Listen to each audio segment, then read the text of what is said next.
நாங்க கிளம்புறோம்க்கா. ஹனிமூன் போலான்னு சந்தோஷமா கிளம்பி வந்தீங்க. இங்க நடந்த பிரச்சனையால அது வீணா ஸ்பாயில் ஆயிடுச்சு.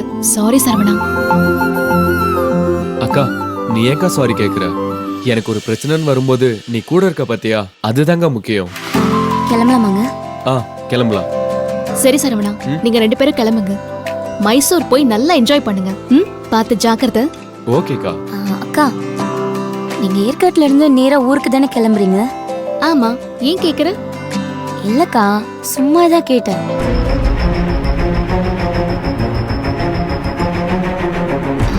நாங்க கிளம்புறோம். சரி. அக்கா, கபிலன் ப்ரோ அசந்து தூங்கிட்டு இருக்காரு. நைட்டு தூங்கவே இல்ல போல இருக்கு. அதான் எழுப்பாம வந்துட்டேன்.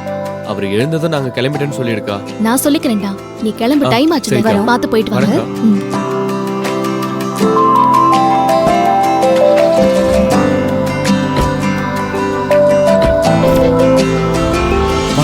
என்னப்பா மாமா, அம்மா எப்ப பார்த்தாலும் புனிதாவுக்கு சொல்லியாச்சுன்னு கேட்டுக்கிட்டே இருக்காங்க மாமா. இப்ப என்ன பண்றது? பாவம் புனிதா, மாமாவுக்கு உடம்பு சரியில்லைன்னா எவ்வளவு கஷ்டப்படுவா. உடனே ஓடி வந்துருவா. பாத்துக்கலாம்டா. நாமெல்லாம் தான் இங்க இருக்கணும்ல மாப்பிள. முதல்ல டாக்டர் ஏதோ மருந்து சொன்னார்ல, அது என்ன ஏதுன்னு நர்ஸ் கிட்ட விசாரிச்சுட்டு அதை வாங்கிட்டு வந்துரு. போ. சரி, தாமதப்படுத்தாத. நீ கூட போடா. சரி, கையில காசு இருக்குல்ல? இருக்குப்பா. புனிதாவுக்கு போன் பண்ணனா, ஆனா இங்க நடந்தது சொல்லக்கூடாது. சொன்ன மாதிரி இருக்கணும், சொல்லாத மாதிரி இருக்கணும். மூளைய கூர்த்தி விட்டுறா நச்சுமுத்து.